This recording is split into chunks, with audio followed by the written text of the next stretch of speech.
Hello दोस्तों, good morning, सुप्रभात। आप सभी को समर क्लासेज में हार्दिक स्वागत है दोस्तों।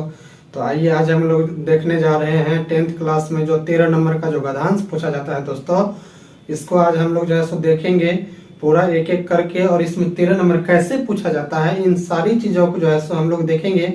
तो आप लोग इसे जो है सो पूरा देखने का प्रयास कीजिएगा, इसलिए क्योंकि जो है सो ये 2022 के एग्जाम में पूछ सकता है ये क्वेश्चन। इसलिए जो है सो आप लोग इसको जो है सो गौर करके जो है सो पूरा वीडियो को देखने का प्रयास कीजिएगा, क्योंकि 13 नंबर आप लोगों के लिए बहुत ही महत्वपूर्ण होता है। 1 नंबर मैंने रखता तो 13 नंबर की तो बात छोड़िए। तो इसलिए आप लोग जो है सो इस गद्यांश को पूरा जो है सो हम अभी बताएंगे, उसका पूरा हिंदी के साथ साथ आप लोगों को कैसे उसको लिखना है, कैसे करने मतलब पूछा जाता है एग्जाम में, इन सारी चीजों को हम लोग देखेंगे। तो आइए हम लोग जो है सो स्टार्ट करते हैं। देखिए इसमें ऐसे ही सेम टू सेम आपको लिखा रहेगा कि विषयनिष्ठ जो है सो प्रश्न, क्या लिखा रहेगा ऊपर में, विषयनिष्ठ प्रश्न, ठीक है। और ऐसे ही लिखा रहेगा कि अपठित गद्यांश, क्या लिखा रहेगा, अपठित गद्यांश 13 अंग का।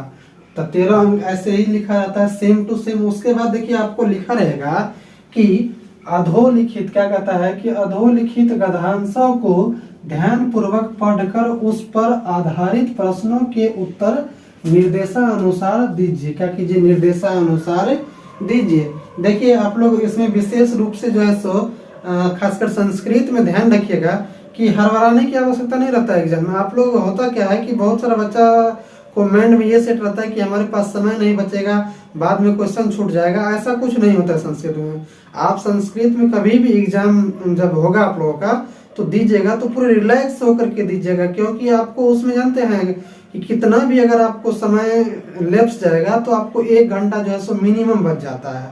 तो उस 1 घंटा में होता क्या है कि बच्चा फटाफट दे दिया कॉपी, अपने चला गया, तो उससे बेनिफिट नहीं होता है। और शुरू में क्या करता है कि वो गलती कर बैठता है।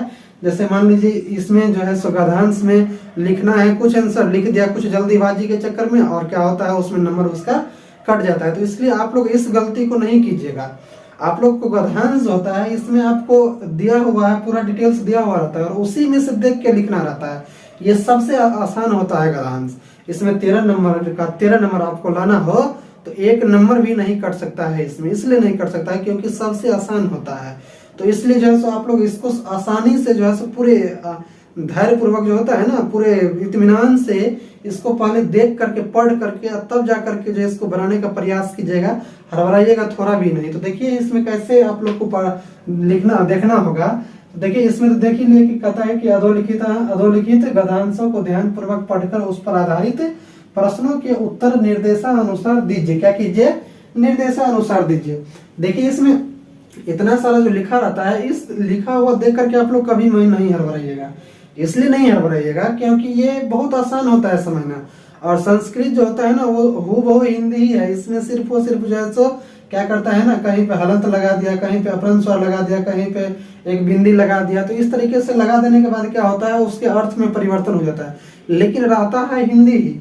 इसलिए आप लोग जो है सो देख करके कभी नहीं घबराइएगा कि नहीं इतना भारी संस्कृत है, इतना लिख दिया है, इसको कैसे पढ़ेंगे और कैसे इसका जवाब देंगे। देखिए सबसे पहले तो इसको आप लोग को देखना रहेगा, ऐसे करके पढ़ना है उसको इत्मीनान से, पूरे स्थिर माइंड से। कि देखिए जैसे यहाँ पे लिखा हुआ है कि संस्कृत भाषा देवानाम भाषा अस्ति। देखिए फुल स्टॉप तक पढ़ लिए। तो देखिए इसका हिंदी हम लोग निकाल लेंगे आसानी से। संस्कृत मतलब संस्कृत भाषा मतलब भाषा, देवानाम मतलब देवताओं का, भाषा मतलब भाषा, अस्ति मतलब है। तो देखिए कहता है संस्कृत भाषा जो है सो देवताओं का भाषा है। किसका भाषा है, तो देवताओं का भाषा है, ठीक है। इसी तरीके से आगे पढ़ेंगे फिर देखते कहते हैं एस भाषा सर्वासाम भारतीय भाषा नाम जननी अस्ति। कहता है यह भाषा जो है सो सभी भाषाओं की भारतीय में जो है सो जन्मदाता है। क्या है, जननी है। जननी मतलब माता है। ये जो संस्कृत जो भाषा है ये सभी भाषाओं की क्या है, माँ है। जननी मतलब माँ होता है, ठीक है। सभी ये भाषा सर्वसाम मतलब सभी भाषाओं, भारतीय भाषाओं का, जननी मतलब माँ, अस्ति मतलब है। ये भाषा जो है सो सभी भाषाओं के, भारतीय भाषाओं के माँ है, ठीक है। देखिए कहता है इससे आगे इसी तरीके से देखेंगे हम लोग। कहता है संस्कृत भाषायाम एवं, क्या कहता है, एवं 4 वेदा लिखिता सन्ति। देखिए कहता है कि संस्कृत भाषा में ही 4 वेद, संस्कृत भाषायाम मतलब क्या हो जाएगा कि संस्कृत भाषा में ये मतलब ही चत्वारः मतलब चार, वेदा मतलब वेद, लिखिता मतलब लिखित है या लिखा हुआ है, संति मतलब है। देखिए कैसे हो गया इस तरीके से, कहते हैं संस्कृत भाषा में ही चार वेद लिखे गए हैं। क्या किए गए हैं? चार वेद लिखे गए हैं। आसान है। इसी तरीके से देखिए हम लोग देखेंगे आगे, जैसे में आप लोग जानते ही होंगे इसका जो चार वेद कौन कौन सा, ऋग्वेद, अथर्ववेद, सामवेद और यजुर्वेद। इस तरीके से चार वेदों को जो है सो क्या कर दिया गया है, तो संस्कृत भाषा में ही लिखा गया है। इससे आगे देखिए क्या कहता है कि अस्याम भाषायाम एव अस्माकम इतिहासः अस्माकम भूतम भविष्यम च सर्वम सन्निहितम अस्ति। देखिए कितना अच्छा बात कहा है कि अस्या मतलब यह भाषा है, मतलब भाषा ही, अस्माकम मतलब हमारा इतिहास, मतलब इतिहास हमारा इतिहास, अस्माकम मतलब हमारा, भूतम मतलब भूत, हमारा भूत, भूतकाल, भविष्य काल और जो है सो सर्वम च सर्वम सन्निहितम अस्ति, यानी कि भूत। देखिए कहता है कि जो है सो ये हमारा जो भाषा है ये हमारा इतिहास भी है और हमारा भूत भी है और हमारा भविष्य भी है। सारे जो है सो इसी में सन्निहित मतलब समाहित है। सन्निहित मतलब सर्वम मतलब सभी, सन्निहित मतलब समाहित है या सन्निहित है, एक ही चीज होता है। सन्निहित और समाहित एक ही चीज होता है। तो इसलिए आप लोग यहाँ ध्यान रखिएगा कि जो है सो भविष्य और जो है सो सभी सन्निहित है। ठीक है, इस तरीके से देखिए फिर से एक बार इसको देखिएगा। कहता है कि इसमें हमारा जो है सो अस्या मतलब इस भाषा में ही हमारा इतिहास, हमारा भविष्य अधिभूत, हमारा भूत, भूतकाल, भविष्य काल और सारे सन्निहित है। क्या है? और सारे सन्निहित है। ठीक है, इस तरीके से देखिए आगे कहता है कि संस्कृत भाषा सरला सुबोधा अस्ति। क्या कहता है कि संस्कृत भाषा, संस्कृत मतलब संस्कृत भाषा मतलब भाषा, सरला मतलब सरल, सुबोधा मतलब सुबोधा, चास्ती मतलब है। ये कहता है संस्कृत भाषा जो है सो सरल है। क्या है? संस्कृत भाषा जो है सो बोलचाल की भाषा सरल है। सुबोधा मतलब होता है बोध करना। ठीक है, बोध करता है, सरल भाषा को क्या करता है? बोध करता है। ठीक है, देखिए कहता है इससे आगे कि कालिदासः वान दांडी माघ इत्यादि कवियः तु प्रसिद्धा सन्ति। देखिए कहता है कि कालिदास जो है सो वान का ये कवि का नाम है। यहाँ जो देख रहे हैं आप लोग, कहता है कि इनका जो सुबोध किए हैं यानी कि व्याख्या किए हैं वो कौन कौन किए हैं, तो कालिदास, वान मतलब वान किए हैं, दांडी किए हैं, माघा किए हैं, ये इत्यादि कवि, जो इत्यादि मतलब इत्यादि, कवि मतलब कवि, तू मतलब तू, यानी ये प्रसिद्ध है। क्या है? ये प्रसिद्ध है। देखिए कहता है कि कालिदास, वान, दंडी, माघ इत्यादि कवि जो है सो ये प्रसिद्ध है। क्या है? ये प्रसिद्ध कवि है। क्या है? ये प्रसिद्ध कवि है। कौन कौन? तो कालिदास, वान, दांडी, माघ इत्यादि जो है सो ये प्रसिद्ध कवि है। ठीक है, प्रसिद्ध मतलब प्रसिद्ध, संति मतलब है, तो प्रसिद्ध कवि है। क्या है? प्रसिद्ध कवि है। देखिए इससे आगे कहता है कि आदि ग्रंथ मतलब आदि ग्रंथ, रामायणम मतलब रामायण, संस्कृत मतलब संस्कृत, भाषा मतलब भाषा, ए मतलब ही, लिखित मतलब लिखित, अस्ति मतलब है। देखिए कहता है कि आदि ग्रंथ रामायण जो है सो संस्कृत भाषा में ही लिखित है। क्या है? संस्कृत भाषा में ही, भाषा मतलब भाषा, ए मतलब ही, लिखित मतलब लिखित, अस्ति मतलब है। तो आदि ग्रंथ जो है सो रामायण संस्कृत भाषा में ही क्या है? लिखित है। देखिए कितना आसान है कहने का, मतलब पूरा हिंदी इसका लिखा हुआ है। तो कहता है कि महाभारतम अपि अस्याम। क्या कहता है? महाभारत भी हमारे, हमारा जो है सो क्या है? ए मतलब ही, भाषा मतलब भाषा, अस्ति मतलब है। तो देखिए क्या कहता है कि महाभारत भी जो है सो संस्कृत भाषा में ही है। क्या है? अस्याम मतलब यानी यहाँ जो देख रहे हैं, अस्याम मतलब हमारा, अभी मतलब ये हमारा महाभारत भी जो है सो किसमें है? संस्कृत भाषा में ही है। किसमें है? संस्कृत भाषा में ही है। देखिए कहता है कि संस्कृत भाषायाम एव अस्माकं संस्कृति अस्माकं भविष्यम च अस्ति। देखिए कितना अच्छा बात कहता है कि संस्कृत भाषा जो है सो हमारा संस्कृति और हमारी जो है सो भविष्य है। क्या है? संस्कृत जो भाषा है, कह रहा है कि संस्कृत मतलब संस्कृत भाषा है, मतलब भाषा ही हमारा, अस्माकं मतलब हमारा, संस्कृति मतलब संस्कृति है, अस्माकं मतलब हमारा, भविष्य, भविष्य मतलब भविष्य, च मतलब और, अस्ति मतलब है। यानी कि जो है सो कहता है कि संस्कृत भाषा ही हमारा संस्कृति है और हमारा जो है सो भविष्य भी है। क्या है? हमारा संस्कृति भी है और हमारा भविष्य भी है। तो देखिए इस तरीके से पूरा आसान हो गया, ये हिंदी इसका हो गया। अब हम लोग देखेंगे इसमें एक क्वेश्चन कैसे पूछता है। तो देखिए पहला आपको ऐसे ही दिया रहेगा कि जो है सो एक पदेन उत्तरत, क्या कहता है, एक पदेन उत्तरत। इसी तरीके से एक नंबर में आपको दिया रहेगा, ये जो रहेगा ये आपका कितना का रहेगा, ये एक नंबर का रहता है। कितना का रहता है, एक नंबर का। फिर ये आपका एक नंबर का रहेगा, ठीक है। ये दोनों जो है सो एक एक नंबर का रहता है, ये 2 नंबर का रहता है। और ये जो फिर आपका 2 नंबर में जो पूछता है पूर्ण वाक्येन उत्तरम उदत्। देखिए यहाँ पे आप लोग हड़बड़ाइएगा नहीं कि पूर्ण वाक्य में जो आंसर देने के लिए कह रहा है। पूर्ण वाक्य का मतलब होता है ये नहीं कि आप जो है सो पूरा उसको लिखिए, लिखना पड़ेगा, पूरा नहीं लिखना पड़ता। इसमें हम आप लोग को बताएंगे कहाँ पे चेंज करना होगा। सिर्फ एक जगह चेंज कीजिएगा और दोनों जगह के क्वेश्चन सेम रहेगा, और इसमें कहीं पे आपको लिखने की आवश्यकता ज्यादा नहीं रहेगा, सिर्फ एक जगह चेंज होगा और पूरा दोनों तरफ सेम टू सेम रहेगा। तो देखिए ये पहले जो है आप लोग को जो 2 नंबर में आता है पूर्ण वाक्येन उत्तरत में, ये आपका कितना का रहेगा, तो ये आपका 2 नंबर का रहेगा। कितना का रहेगा, 2 नंबर का। फिर ये ख नंबर में जो रहेगा, दूसरा का ख नंबर में, ये भी आपका 2 नंबर का रहता है। और ये जो फिर तीसरा जो कहता है कि अस्य गद्यांश एक समुचितम शीर्षकम लिखित, यानी कि ये इस गद्यांश का एक समुचित शीर्षक लिखिए। तो शीर्षक बहुत आसान होता है, आप लोग जानते ही होइएगा कि किसी भी कहने का मतलब कहानी का जो मुख्य पात्र होता है, जिस चीज का बार बार जिक्र होता है, वही उसका क्या होता है, शीर्षक होता है। यानी जिस टॉपिक में कहने का मतलब सबसे अत्यधिक बार जो है सो जो चीज आए वही उसका जो है सो क्या हो जाता है, तो शीर्षक हो जाता है। तो इसमें आप लोग देखे ही होंगे सबसे ज्यादा बार क्या आया है, तो संस्कृत आया है। तो इसका जो है सो आप लोग को पता चल ही गया होगा कि इसका क्या होगा, शीर्षक। तो इस तरीके से जो है सो देखिए कहने का मतलब आप लोग ऐसे देख भी लीजिए। देखिए कितना बार आया होगा संस्कृत, देखिए संस्कृत, देखिए फिर देखिए संस्कृत कितना बार आया होगा, देखिए संस्कृत भाषा यहाँ, देखिए फिर उसके बाद यहाँ पे देखिए कहता है, देखिए फिर इस आगे भी लिखा होगा देखिए संस्कृत, उसके बाद देखिए फिर जो है सो लिखा होगा संस्कृत, देखिए कितना बार उपयोग हुआ है। इसी तरीके से संस्कृति, देखिए संस्कृत कितना बार, यानी सबसे ज्यादा बार अगर कहे तो संस्कृत यूज हुआ है। इसलिए जो है सो इसमें क्या हो जाएगा, इसका जो गद्यांश का जो ये होगा वो क्या हो जाएगा, आप लोग जान ही गए होंगे। तो देखिए इस तरीके से ये 2-2 नंबर का होता है। और फिर जी ये आपका रहेगा, ये 1 नंबर का रहता है। गद्यांश जो लिखने के लिए, ये इसका गद्यांश का जो समुचित शीर्षक कहता है लिखने के लिए, शीर्षक कितना नंबर का रहता है, 1 नंबर का रहता है। तो इस तरीके से आपको 7 नंबर का ही रहेगा इसमें, ठीक है। हम तो पूरा 13 नंबर बताएंगे। जैसे देखिए हाँ एक चीज और ध्यान रखिएगा कि इसमें जैसे मान लीजिए आपको एक में कहने का मतलब जो है सो 2 क्वेश्चन रहेगा।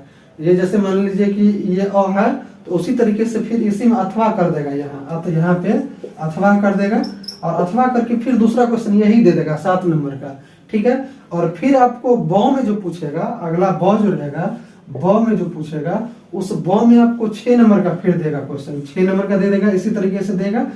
उसमें फिर आपको अथवा कर करके फिर एक दे देगा, क्या करेगा, 6 नंबर का। तो इस तरीके से एक क्वेश्चन, इसमें एक क्वेश्चन, तो ये क्या करेगा, 6 नंबर वाला जो है सो 2 क्वेश्चन जो है सो अथवा अथवा कर करके डालता है, ठीक है। अथवा करके मतलब जैसे मान लीजिए ये क्वेश्चन दे दिया, इसी में नीचे में अथवा दे दिया, और फिर इसके नीचे में एक क्वेश्चन और दे देगा, उसमें भी ब में भी, जैसे ये अ है तो उसमें ब देगा दूसरा में, तो अ में भी 2 क्वेश्चन आएगा जो 7 नंबर का रहेगा। ये आप लोग गलती नहीं कीजिएगा, ध्यान रखिएगा कि अ में जो रहेगा वो 2 क्वेश्चन रहेगा। कौन कौन सा रहेगा, तो जैसे कहने का मतलब एगो मेन ये आपको दे देगा, और अथवा करके इसी में 7 नंबर का एगो और दे देगा, तो 2 क्वेश्चन हो गया। तो उसमें से एक ही क्वेश्चन को बनाना रहता है, सिर्फ एक क्वेश्चन को इसमें से। फिर आपको अगला जो ब नंबर में रहेगा क्वेश्चन, 6 नंबर वाला, 6 नंबर का जो रहेगा, तो उस 6 नंबर वाला क्वेश्चन में भी क्या करेगा, पहले एगो दे देगा और फिर अथवा करके नीचे में एगो देगा, वो भी 6 ही नंबर का रहेगा। ये आप लोग गलती नहीं कीजिएगा कि नहीं वहां फिर एगो 6 नंबर, एगो 7 नंबर, एगो फिर 6 नंबर 7 नंबर, ऐसा नहीं रहेगा। दोनों क्या करता है, तो 7 नंबर का देगा, तो पहले 7 नंबर का दे करके फिर नीचे में अथवा दे देगा, और इसके नीचे जो है सो फिर 7 नंबर का। फिर ब में जो देगा आपको, तो वहां जो है सो ब में भी इसी तरीके से पहले 6 नंबर का देगा, और फिर उसके अथवा करके दूसरा क्वेश्चन जो देता है वो 6 नंबर का ही रहता है। तो उस 6 नंबर वाले में से ही एक ही का बनाना रहता है, और ये 7 नंबर वाले में से भी एक ही का बनाना रहता है। ये आप लोग गलती नहीं कीजिएगा, नहीं तो ये नहीं कि चारों का चारों बना दीजिएगा, पता चला नंबर उतना ही आपको दिया जितना उसको देना था, ज्यादा नंबर मिल ही नहीं सकता है। तो इसलिए आप लोग इस चीज को ध्यान रखेंगे। देखिए आप लोग, हम लोग आते हैं तो इस तरीके से समझ गए कि 1 नंबर 1 नंबर 2 नंबर 2 ये 4 6 1 कितना हो गया 7 नंबर। तो इस तरीके से 7 नंबर रहता है। देखिए ये कहता है कि जैसे पहला क्वेश्चन कि देवानां भाषा का अस्ति, कहता है कि देवानां मतलब देवताओं का, भाषा मतलब भाषा का मतलब कौन, अस्ति मतलब है, कहता है देवताओं का भाषा का मतलब यानी क्या होता है कि क्या है या कौन है, ठीक है। देख कहता है कि देवानाम मतलब देवा भाषा मतलब भाषा का मतलब क्या, अस्ति मतलब है। कहता है कि देवताओं का भाषा क्या है। देखिए कितना आसान है। तो देखिए आप लोग कहीं पे देखिए शुरू में ही देखते हैं, कहता है संस्कृत भाषा देवानाम भाषा अस्ति, यहीं पे मिल गया आंसर। क्या कहता है कि संस्कृत भाषा देवताओं का भाषा है। क्या है, संस्कृत भाषा जो है सो देवताओं का भाषा है। तो इस तरीके से जो है सो कहाँ पे चेंज होगा, सिर्फ यही तो पे चेंज होगा, का हट जाएगा और का हट करके जो है सो क्या हो जाएगा कि जो है सो संस्कृत हो जाएगा। यहाँ पे क्या हो जाएगा, संस्कृत हो जाएगा, ठीक है। आप लोग कुछ चेंज नहीं करना है। तो इस तरीके से क्या हो गया कि देवानाम भाषा जो है सो संस्कृत या संस्कृत, संस्कृत लगा दीजिएगा, संस्कृत अस्ति। तो क्या हो गया कि देवताओं का भाषा संस्कृत है। इस तरीके से आंसर हो गया, 1 नंबर हो गया इसका, पक्का हो गया। तो देखिए यहाँ पे देखिए कि संस्कृत भाषा देवानाम भाषा अस्ति, यानी संस्कृत भाषा जो है सो देवताओं का भाषा है। तो यानी यहाँ क्या पूछ रहा है कि देवानाम भाषा का अस्ति, देवताओं का भाषा क्या है। देवताओं का भाषा क्या है, संस्कृत है। आप लोग ये जानते भी होइएगा कि जो प्राचीन काल में देवता लोग यूज करते थे, जिस भाषा का उपयोग करते थे वो क्या था, तो संस्कृत था। कौन था, संस्कृत। तो इस तरीके से संस्कृत समझ गए। देखिए इससे अगला कहता है 6 नंबर में कि आदि ग्रंथ का अस्ति। कहता है कि आदि ग्रंथ क्या है। क्या कहता है कि आदि ग्रंथ क्या है। तो देखिए हम लोग देखेंगे इससे आगे पढ़ेंगे। कहता है ऐसा भाषा सर्वानाम भारतीय भाषा जननी अस्ति संस्कृत भाषायाम एवं चत्वारः वेदा लिखित सन्ति। यहाँ पे तो होगा नहीं, इधर अस्याम भाषायाम एवं अस्माकम इतिहास अस्माकम भूतम भविष्यम सर्वसन्निहितम अस्ति संस्कृतम भाषा सरला सुबोधा चस्ति। इसके बाद देखिए इससे आगे देखते हैं। कहता है कालिदास वाना दंडी माघ इत्यादि कविया तु प्रसिद्धा संति। देखिए यहाँ से आदि ग्रंथ आ रहा है, आ रहा है ना। तो देखिए यहाँ से ध्यान रखें हम लोग कि आदि ग्रंथ यहाँ से आदि, यहाँ से देखेंगे।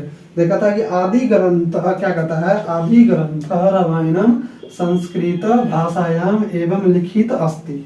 देखा कहता है कि आदि ग्रंथ रामायण संस्कृत भाषा में लिखित है। यहाँ क्या पूछ रहा है कि आदि ग्रंथ कौन है। तो आदि ग्रंथ पता चल गया कि आदि ग्रंथ रामायणम संस्कृतम भाषायाम अस्ति। तो इस तरीके से जो है सो क्या हो जाएगा, तो इसका जो है सो रामायण हो जाएगा। पता चल गया हम लोगों को कि ये जो है सो क्या हो जाएगा, क्या करा, आदि ग्रंथ रामायणम संस्कृतम भाषायाम एवं लिखितम अस्ति। तो इस तरीके से जो है सो यहाँ पे क्या हो जाएगा, रामायणम हो जाएगा। क्या हो जाएगा, रामायणम, रामायणम क्या हो जाएगा, रामायणम। सिर्फ यही तो चेंज हुआ, का के जगह पे, का के जगह पे क्या हुआ, तो रामायणम हो गया। तो कोई क्वेश्चन का आंसर मिल गया, आदि ग्रंथ रामायणम अस्ति। आदि ग्रंथ जो है सो क्या है, रामायण है। क्या है, आदि ग्रंथ जो है सो क्या है, रामायण है। यही पूछ रहा था ना, आदि ग्रंथ कह अस्ति, आदि ग्रंथ क्या है, तो आदि ग्रंथ रामायण है, ठीक है। इसी तरीके से देखिए यहाँ कहता है कि संस्कृत भाषायाम किम किम सन्निहित अस्ति। कहता है कि संस्कृत भाषा में क्या क्या सन्निहित है। क्या कहता है कि संस्कृत भाषा में क्या क्या सन्निहित है। तो देखिए हम लोग देखेंगे कि कहता है कि संस्कृत भाषायाम एवं चत्वारः वेदा लिखित सन्ति अस्ति अस्याम एवं अस्माकम इतिहास अस्माकम भूतम। देखिए यहाँ कह रहा क्या कि संस्कृत भाषा में संस्कृत भाषा में क्या क्या सन्निहित है। तो देखिए संस्कृत भाषा में क्या क्या सन्निहित है, हमने आप लोगों को बताया भी था कि संस्कृत भाषा में जो है सो क्या क्या प्रसिद्ध है। तो देखिए यहाँ पे जैसे हमने देखा था कि अस्याम भाषायाम एवं अस्माकम इतिहास, यानी कि इसमें इस अस्याम मतलब इस भाषा में हमारा इतिहास और हमारा जो है सो भूतकाल और भविष्य काल भी क्या है, सन्निहित है। तो हम लोग लिखेंगे कि जो है देखिए इसका आंसर मिल गया। कहता है कि संस्कृत भाषायाम किम किम सन्निहित है। तो संस्कृत भाषा में जो है सो क्या क्या सम्मिलित है, सम्माहित है। तो इतिहास भी है, भूतकाल भी है और भविष्य काल भी है। तो इस तरीके से कैसे लिखेंगे इसका लिखेंगे कि अस्माकम इतिहास अस्माकम भूत और अस्माकम भविष्य च सर्वम, इतना ही लिखना है, च सर्वम सन्निहितम अस्ति। सिर्फ यहाँ पे चेंज करना है। यहाँ पे क्या हो जाएगा कि अस्माकम इतिहास, क्या हो जाएगा, अस्माकम इतिहास और अस्माकम इतिहास, उसके बाद हो जाएगा अस्माकम भूत। क्या हो जाएगा, अस्माकम भूत भूतः, ठीक है। क्या हो जाएगा, अस्माकम भूतम होगा, भूतम नहीं भूतम, ठीक है, अस्माकम भूतम। और क्या हो जाएगा, अस्माकम जो है सो अस्माकम, अस्माकम भूतम और भविष्यम, हाँ, और अस्माकम क्या हो जाएगा, अस्माकम भविष्यम हो जाएगा। क्या हो जाएगा, भविष्यम, भविष्यम, अस्माकम भविष्यम च सर्वम। क्या हो जाएगा, च सर्वम, ठीक है, सर्वम, च सर्वम हो जाएगा। इतना ही होगा, च सर्वम।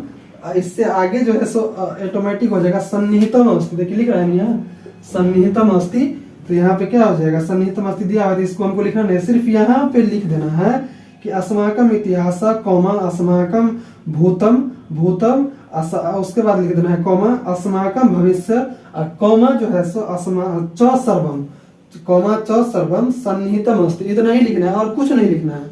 इसलिए आप लोग जो है सो इसको ध्यान रखिएगा। इससे आगे देखिए कहता है कि संस्कृत से प्रसिद्ध कवि के संति। तो ये देखिए, ये तो आसान, बहुत आसान है। कहता है संस्कृत के प्रसिद्ध कवि कौन कौन है। तो देखिए आप कहाँ पे चेंज होगा, के जगह पे होगा। क्या कहता है कि संस्कृत प्रसिद्ध कवि के अस्ति, के मतलब कौन कौन जो है सो है, कौन प्रसिद्ध कवि कौन कौन है। देखिए हमने आप लोग को बताया भी है यहाँ पे आदि, यहाँ पे देखिए कहता है कि सुबोधा शास्त्री, कालिदास, वाना दांडी, माघा इत्यादि कविया तो प्रसिद्ध। तो यहाँ पे क्या हो जाएगा जो है सो, यहाँ पे हो जाएगा कालिदास, वाना दांडी, माघा इत्यादि हो जाएगा। तो आप लोग यहाँ लिख दीजिएगा, यहाँ हम लिख देते हैं, जगह नहीं है यहाँ, कालिदास, कालिदास कौमा वाना कौमा दंडी कौमा माघा। क्या हो जाएगा, माघ, माघ इत्यादि संति, इत्यादि संति। तो इस तरीके से समझ गए कहाँ से हो जाएगा। तो कालिदास, वाना दंडी, माघ इत्यादि, और यहाँ पे संति है ही, तो संति हो जाएगा। इस तरीके से जो है इसका भी आंसर हो गया। ठीक है, समझ गए आप लोग। इसी तरीके से देखिए, इसका तो शायद आप लोगों को पहले ही हम बता दी। क्या कहता है कि अस्य गधांश से एक समुचित शीर्षक लिखी था। कहता है इस गधांश का जो है एक समुचित शीर्षक लिखिए। तो हमने आप लोगों को बताया भी, किसी भी गौर कीजिएगा, कोई भी कहने का मतलब, मान लीजिए कि अथी रहे गधांश रहे ना, तो उसमें आप लोग एक चीज ध्यान रखिएगा कि सबसे ज्यादा बार किस चीज का उपयोग हुआ है और किस चीज पे वो आधारित है, उसी चीज का जो है सो क्या होता है, ये शीर्षक होता है। ठीक है ना। तो इसमें देखिए अधिकांश बार जो है संस्कृत का उपयोग होता है, तो इसलिए जो है सो ये क्या हो जाएगा, संस्कृत भाषा, यानी संस्कृत भाषा से रिलेटेड है, इस चीज को जिक्र किया गया है। तो इसलिए जो है इसका क्या हो जाएगा आंसर, संस्कृत भाषायाम। क्या होगा, संस्कृत भाषायाम, संस्कृत भाषायाम। क्या हो जाएगा, संस्कृत भाषायाम। ठीक है। तो इस तरीके से जो है सो इसका भी आंसर हो गया। तो आप लोग जो है सो इसको शायद पूरा समझ गए होंगे। कहीं पे कुछ चेंज करने की आवश्यकता नहीं रहती है, सिर्फ चेंज होती है। तो वो कहाँ चेंज होता है, तो सिर्फ एक जगह बीच में चेंज होता है। ठीक है, किसी भी क्वेश्चन में जहाँ क्वेश्चन करता है वहीं तो चेंज होता है। तो इस तरीके से शायद आप लोग समझ गए होंगे। तो इससे आगे अभी हम बता रहे हैं, जिसको स्क्रीनशॉट लेना है स्क्रीनशॉट ले लीजिए, जिसको लिखना है वो फटाफट 1 मिनट में लिख लीजिए इसको।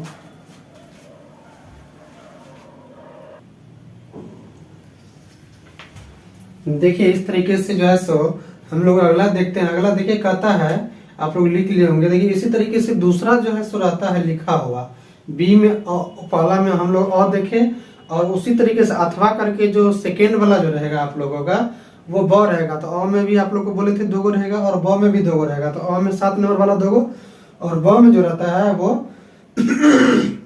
वो कितना वाला रहता है, तो ब में 6 नंबर वाला 2 गो रहता है।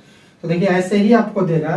कहता है कि मानव जीवनी वृक्षाणाम महत्तम प्राचीन कालाद एव अस्ति। क्या कहता है कि मानव जीवन में वृक्षों के महत्व जो है सो प्राचीन काल से ही है। क्या है, मानव जीवन में वृक्षों का महत्व मतलब महत्व प्राचीन कालाद मतलब प्राचीन काल से मतलब ही अस्ति मतलब है।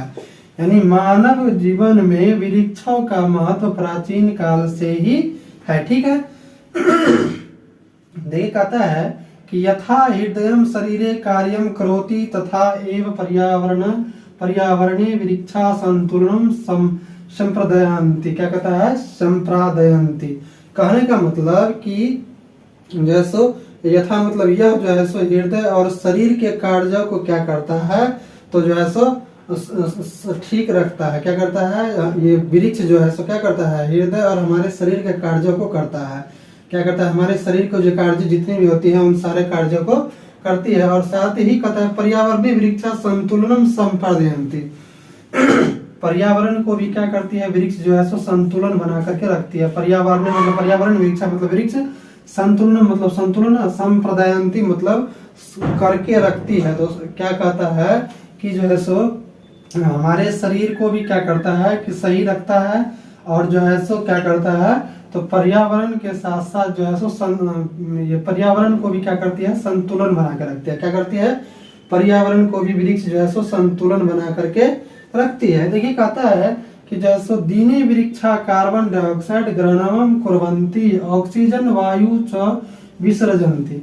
देखिए कहता है कि दीने मतलब दीने वृक्षा मतलब वृक्ष, कार्बन मतलब कार्बन डाइऑक्साइड मतलब कार्बन डाइऑक्साइड, ग्रहणम मतलब ग्रहण करती, कुर्वन्ति मतलब करती है, ऑक्सीजन मतलब ऑक्सीजन, वायु मतलब वायु च मतलब और विसर्जती मतलब विसर्जन करती है या छोड़ती है। कहता है कि दिन में वृक्ष जो है सो कार्बन डाइऑक्साइड को ग्रहण करती है और ऑक्सीजन को छोड़ती है। क्या करती है, ऑक्सीजन को छोड़ती, विसर्जनती मतलब छोड़ती है। ठीक है, तो इसी तरीके से देखिए कहता है इससे आगे कि वृक्षा असंभवम अन्यम शाकम फलानी अन्यानी च बहूनी उपयोगिनी वस्तुनि यच्छदन्ति। क्या कहता है, यच्छति, कहने का मतलब कहता है कि वृक्ष जो है सो असभ्यम मतलब कि बहुत सारी चीज जो है सो जैसे अन्न, शाक, फल, जैसे बहुत सारे अन्न भी देता है, शाक भी देता है, फल भी देता है, और अन्य चीज भी जो है सो बहुत अत्यधिक मात्रा में देती है। क्या करती है, बहुत अत्यधिक मात्रा में अन्य चीज भी है, वस्तुनि मतलब वस्तु, बहुत वस्तु जो है सो ये क्षति मतलब देती है। तो इस तरीके से यहाँ कहता है कि जो है सो वृक्ष जो है सो असीमित रूप में अन्न, शाक, फल और अन्य चीजें भी अत्यधिक मात्रा में उपयोग करने के लिए जो है सो वस्तु क्या करती है, तो देती है। ठीक है, देखिए कहता है कि ते तापमानस्य प्रदूषणस्य च नियंत्रणम अपि कुर्वन्ति वायुमंडलम रक्षन्ति शोधयन्ति च। कहने का मतलब वे तापमान में मतलब तापमान को, ते मतलब वे तापमानस मतलब तापमान के, प्रदूषण के, च मतलब और नियंत्रण मतलब नियंत्रण अभी मतलब भी, कुर्वन्ति मतलब करती है, वायुमंडलम मतलब वायुमंडल, रक्षति मतलब रक्षा, शोधयन्ति मतलब करती है। देखिए क्या कहता है कि वे जो है सो तापमान और ये च यहाँ आ जाएगा, तो वे तापमान और प्रदूषण को भी नियंत्रित करती है। क्या कुर्वन्ति मतलब करती है, और वायुमंडल क्या कहता है, और यहाँ आ जाएगा, ठीक है, और वायुमंडल को भी रक्षा करती है। क्या करती है, वायुमंडल और ओजोन परत को भी क्या करती है, ये रक्षा करती है। ठीक है, देखिए कहता है कि आधुनिक वैज्ञानिक युगे वृक्षा एवं पर्यावरणस्य प्रदूषणम अवरोधम समर्था सन्ति। तो कहता है कि आधुनिक काल में वैज्ञानिक युग में, क्या कहता है, आधुनिक वैज्ञानिक युग में, आधुनिक मतलब आधुनिक, वैज्ञानिक मतलब वैज्ञानिक युग मतलब युग में वृक्ष ही क्या कहता है, ये मतलब ही वृक्ष ही पर्यावरण के प्रदूषण को रोकने के लिए समर्थ है। क्या है, जैसे आधुनिक वैज्ञानिक युग में वृक्ष ही, वृक्षा मतलब वृक्ष ही पर्यावरण के प्रदूषण को रोकने के लिए समर्थ है या सक्षम है। क्या है, समर्था मतलब समर्थ है या सक्षम है, अवरोध मतलब रोकने के लिए, समर्था मतलब सक्षम या समर्थ, शांति मतलब है। तो इस तरीके से देखिए कितना आसान था ये, आप लोग जो है सो आसानी से जो है सो आराम से जो है सो पहले देखिएगा, देख करके पढ़ लीजिएगा, एक बार दो बार पढ़िएगा, अपने समझ में आ जाएगा, और फिर तब जा करके जो है सो उसको क्या कीजिएगा, बनाइएगा। देखिए अब हम लोग देखते हैं क्वेश्चन कहता है एक पदेन उत्तरम मोदत। देखिए कहता है कि जो है सो पर्यावरणस्य प्रदूषणम अवरोधम के समर्था संति। कहता है पर्यावरण के प्रदूषण के अब रोकथाम के लिए के मतलब कौन, समर्था मतलब सामर्थ्य या रोकथाम के सामर्थ्य के लिए है, संति मतलब है। कहता है पर्यावरण के प्रदूषण को रोकथाम के लिए कौन समर्थ है। क्या है, समर्थ या सक्षम एक ही चीज होता है, कौन समर्थ है या सक्षम है। तो देखिए इसमें हम लोग देखेंगे, कहता है मानव जीवने वृक्षाणां महत्वपूर्णं प्राचीन काल अति एव अस्ति। कहता है यदा हृदय शरीरे कार्यं करोति तथा एव पर्यावरणस्य वृक्षा संतुलनम संप्रदयन्ति। देखिए यानी कि कहीं पे इस तरह का देख रहा है पर्यावरण, देखिए तो हम लोग कहाँ देखे, पर्यावरणीय देखे। इसके बाद देखिए इधर कहीं नहीं देख रहे हैं। देखिए यहाँ क कह रहा है कि पर्यावरण के संतुलन के लिए जो है सो पर्यावरण के प्रदूषण को रोकने के लिए कौन जो है सो समर्थ है। तो देखिए कौन समर्थ है, आप लोग को हम बताए भी हैं कि जो है सो यहाँ पे कि मानव जीवने वृक्षाणां महत्वं प्राचीन कालात् एव अस्ति यथा हृदयं शरीरे कार्यं करोति तथा एव पर्यावरणे वृक्षा संतुलन समर्पित क्या कहता है संप्रदयन्ति। यानी कि प्रदूषण को रोकने के लिए यहाँ पे देखिए कहाँ पे प्रदूषण है, कार्बन डाइऑक्साइड देखिए दिने वृक्षा सन्ति कार्बन डाइऑक्साइड ग्रहणं कुर्वन्ति ऑक्सीजन वायु विस्तृत सृजनम् अस्ति अत्रं शाकं फलानि अन्यानि च बहुयन्ति उपयोगिनी वस्तुनि यक्षा। हाँ देखिए यहाँ पे कह रहा है कि तापमानस्य प्रदूषणस्य च नियंत्रणम अपि कुर्वन्ति। यानी कि देखिए वृक्ष जो है सो पर्यावरण को जो है सो क्या करता है, जो पर्यावरण को प्रदूषण को रोकने के लिए कौन समर्थ है, तो वृक्ष है। तो इस तरीके से देखिए हम लोगों को यहीं पे आंसर दिया हुआ है, हम लोग इतना दूर देख रहे थे और यहाँ पे भी देखिए दिने वृक्षा कार्बन डाइऑक्साइड दिन को कार्बन डाइऑक्साइड छोड़ता है और ऑक्सीजन को क्या करता है, कार्बन डाइऑक्साइड ग्रहण करता है और ऑक्सीजन को छोड़ता है। विसर्जनती मतलब छोड़ता है, यानी यहाँ पे कहने का अर्थ ये हो गया कि ऑक्सीजन को दिन को छोड़ता है और कार्बन डाइऑक्साइड को ग्रहण करता है। ये पहले भी हमने बताया। देखिए यहाँ पे सिर्फ जो के जगह पे क्या हो जाएगा, वृक्षा हो जाएगा। क्या हो जाएगा, वृक्षा हो जाएगा। तो इस तरीके से आप लोग लिख दीजिएगा वृक्षा, कहीं पे चेंज नहीं होगा, वृक्षा सिर्फ यहीं पे चेंज होगा, जहाँ क्वेश्चन कर रहा है वहां पे सिर्फ चेंज हुआ और हो जाएगा क्या हो जाएगा, वृक्षा हो जाएगा। ठीक है। इसी तरीके से देखिए ख नंबर कहता है कि वृक्षा कस्मिन् संतुलन संप्रदयन्ति।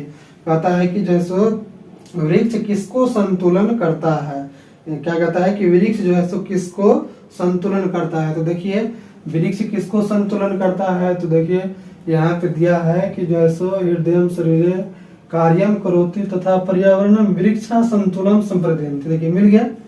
तो यहाँ देखिए क्या कहता है कि वृक्ष जो है सो संतुलन क्या करता है, वृक्ष संतुलन करता है पर्यावरण को। तो यहाँ देखिए क्या कहता है कि वृक्ष जो है सो किसको, कस्मिन मतलब किसको, ठीक है, कहता है वृक्ष किसको संतुलन करता है। तो देखिए वृक्षा पर्यावरणीय वृक्षा संतुलन संप्रदयन्ति। तो पर्यावरण को क्या करता है, संतुलन करता है। तो यहाँ पे क्या हो जाएगा, पर्यावरण हो जाएगा। क्या हो जाएगा, पर्यावरण हो जाएगा। यानी तो पर्यावरणस्य लिख लीजिए, पर्यावरणस्य। यहाँ पे क्या हो गया, वृक्षा पर्यावरणस्य संतुलन संप्रयन्ति, यानी दोनों तरफ सेम रहेगा और यहाँ पे क्या हो जाएगा, कस्मिन की जगह पे पर्यावरणस्य। ठीक है। तो इस तरीके से जो है सो आप लिख सकते हैं, इसमें कोई दिक्कत नहीं होगा। देखिए ये एक एक नंबर का रहेगा, आप लोग ध्यान रखिएगा। ये एक एक नंबर का रहेगा, 2 नंबर का, और ये यहाँ पे जो रहेगा वो 2-2 नंबर का रहेगा। ठीक है। ये 2-2 नंबर का रहेगा। 6 नंबर हुआ, 7 नंबर हम लोग इससे पहले देखे और ये 6 नंबर अभी देख रहे हैं। ये कहता है कि वृक्षा असंभवम कानी ये छत्रति। क्या कहता है कि वृक्ष जो है सो क्या कहता है कि वृक्ष जो है सो असंभव मतलब असंभव को कानी मतलब क्या, ये शब्द मतलब देते हैं। देखिए यहाँ पे वृक्षा क्या कहता है, वृक्षा असंभव्यम कानी यच्छन्ति। वृक्ष जो है सो क्या असंभव को कानी मतलब करते। हाँ क्या कहता है, कानी मतलब क्या, यहाँ क्या हो जाएगा, कानी मतलब क्या देती ना, सॉरी ये शब्द मतलब देती है। ये कहता है कि वृक्ष जो है सो क्या असीमित मात्रा में देती है। तो हमने आप लोगों को बताया भी है जो सो क्या देता है, तो अन्न देता है, शाक देता है, फल देता है और जो है सो अन्यानी च बहुनी उपयोगिनी वस्तुनी देता है। तो यहाँ पे क्या हो जाएगा, कानी के जगह पे जो है सो क्या कहता है, वृक्ष जो है सो बहुत अत्यधिक मात्रा में क्या देती है। तो यहाँ हो जाएगा कि अन्यम, क्या हो जाएगा, अन्यम हो जाएगा, अन्यम साकम हो जाएगा, साकम साकम फलानी फलानी अन्यानी अन्यानी च बहुनी। क्या हो जाएगा, बहुनी, बहुनी अच्छति। क्या हो जाएगा, बहुनी उपयोगी उपयोगी। यानी यहाँ से देख लीजिए, अन्यम साकम फलानी अन्यानी च बहुनी उपयोगिनी वस्तुनी, यहाँ तक हो जाएगा।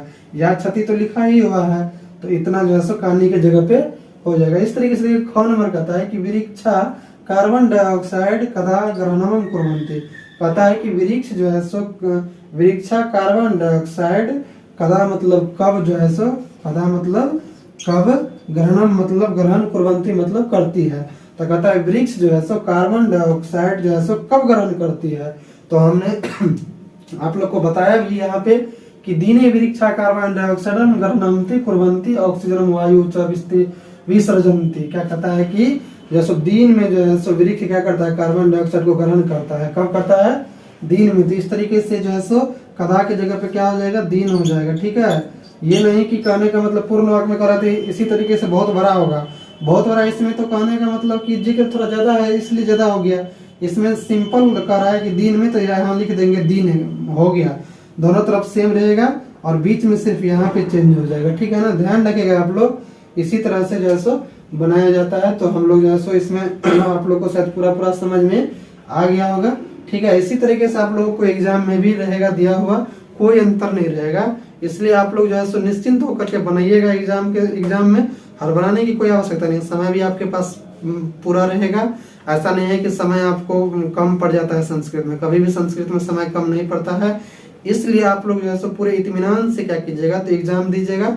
और एग्जाम में शायद आप लोगों को लगो क्वेश्चन बन जाएगा, आप लोग अगर आराम से दीजिएगा एग्जाम। तो हम लोग इसको आज देखें, इससे अगले क्लास में हम लोग जो है सो मिलते हैं दोस्तों। तो अगर यह वीडियो आप लोगों को अच्छी लगी हो तो इस क्लास को जो है सो वीडियो को लाइक कर दीजिएगा, सब्सक्राइब कर दीजिएगा, शेयर कर दीजिएगा और कमेंट करना नहीं भूलिएगा। तो मिलते हैं हम लोग इससे अगले क्लास में। तब तक के लिए जय हिंद, जय भारत।